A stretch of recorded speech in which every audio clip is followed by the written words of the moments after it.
It's Roger and James here from the DisKingdom Podcast. In this episode, we're just going to be giving our initial reactions to a brand new Kingdom Hearts, which literally broke overnight. We have literally just watched it before we recorded.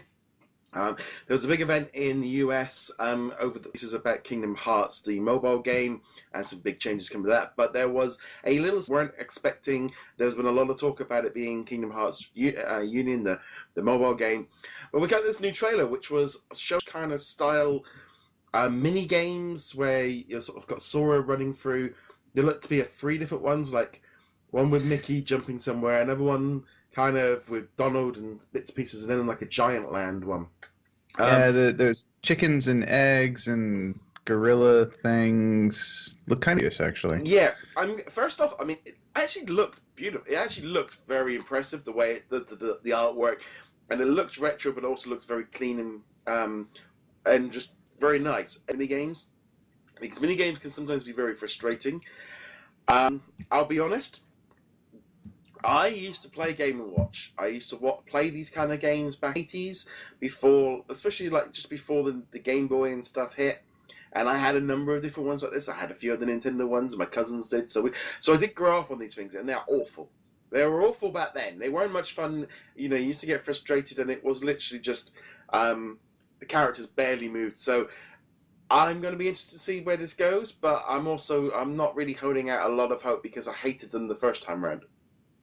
Yeah, and if anyone is hoping that we'll have a nice discussion, I didn't have the official Game & Watch stuff. I didn't have like the Nintendo stuff. I did have a little baseball game that I played. I think I had a bowling game. But yeah, they were awful. Even back then, I was like, why am I playing this when I have a Game Boy? Oh, right, my Game Boy's out of batteries or something. That was the only reason I played the dang things. And yeah, I have zero fond memories of the Game & Watch stuff, and anybody who's played Smash Bros. Probably has even less fond memories of Game & Watch unless they played that character. Having said that, obviously this is not an exact recreation of Game & Watch. The animations are smoother, they are cleaner. I don't think it'll be quite as obnoxious to control these as they were back in the day. They probably have a bigger range of motion. And then having said that, so we're back to the original side here. I'm like, this excites me absolutely not at all. No. Kingdom Hearts fans, feel free to shoot me some hate mail or whatever for this, but you know what? We've seen plenty of great stuff in this game. This is not going to make me go, oh, I'm not going to get the game now. But at the same time, if these are optional, or if there's only a couple that you have to do and then the rest are kind of skip, I will be doing everything in my power to skip this nonsense. Yeah, I think generally as a whole, like mini games, I've never been a big fan of mini games in any video game, to be honest. It's always that kind of thing of usually also a bit of way of sort of stretching out the content. This again, if this wasn't in the game, I wouldn't worry about it. Obviously, we don't know in what context this is being used as. It could be just a little bit of a thing you can press pause at any one time and do it. Maybe I don't know. Could be loading screens like the olden days. Yeah, loading screens. It could be a way of getting you to play it while like you say, like the level is loading up, which it's not a bad thing. It looks like they're all sat at the top of, I think, the train station kind of area of, was it Twilight? Yeah, Twilight Town, and kind of doing all of that. I'm just getting flashbacks to 358/2 days. With them sat up there, and it's just that kind of thing of, it looks fun. It was a surprise because I wasn't sure if we were going to get anything from the Kingdom Hearts. I know the Kingdom Hearts community was very hyped about this weekend and hoping that we were going to get anything. They were very much like trying to downplay, but then new trailer drops, but a very interesting, weird little trailer, which is always a thing with Kingdom Hearts. Well, weird is definitely part of the game. There's no question about that, and obviously we don't have it in our hands. It might be a lot of fun when you actually play it. I'm not completely anti-minigame. There are plenty of ones that I've had fun with in the past, but I will say when it comes to Square Enix games in general, going back as far as Final Fantasy VII with, like, say, Chocobo Racing, Final Fantasy X with Blitzball, stuff like that, and the card games from, I think, 9 and 8. Either way, I play them as much as the story demands, because you normally have to play at least one as a tutorial mission.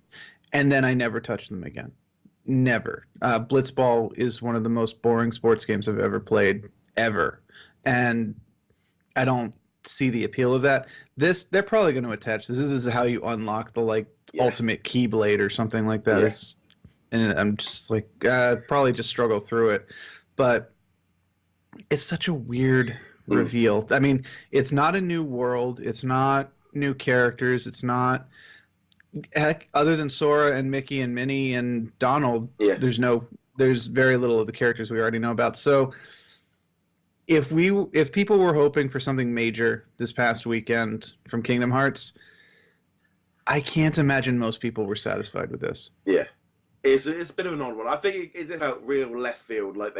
This was like, whoa, okay, so I wasn't too sure if we were going to get a big trailer, but this actually, in some ways, is the opposite, because the Kingdom Hearts real fans were probably the only ones really probably aware that this event was going on and they were promoting it, but they've delivered something here which is very niche, because I'm not sure if the big sites are going to pick this up and run with it the same way, because it's not really going to, it's going to be interesting to see.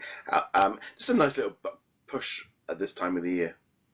Yeah, I think the one thing is, it is Kingdom Hearts. People have been waiting, 15 years for a new mainline Kingdom Hearts game, 2 and Dream Drop Distance and all that stuff. But really, we've been waiting 15 years since Kingdom Hearts 2. And so literally anything that says Kingdom Hearts 3 is going to make headlines at this point, especially if there's even the hint that a release date might be announced or something like that.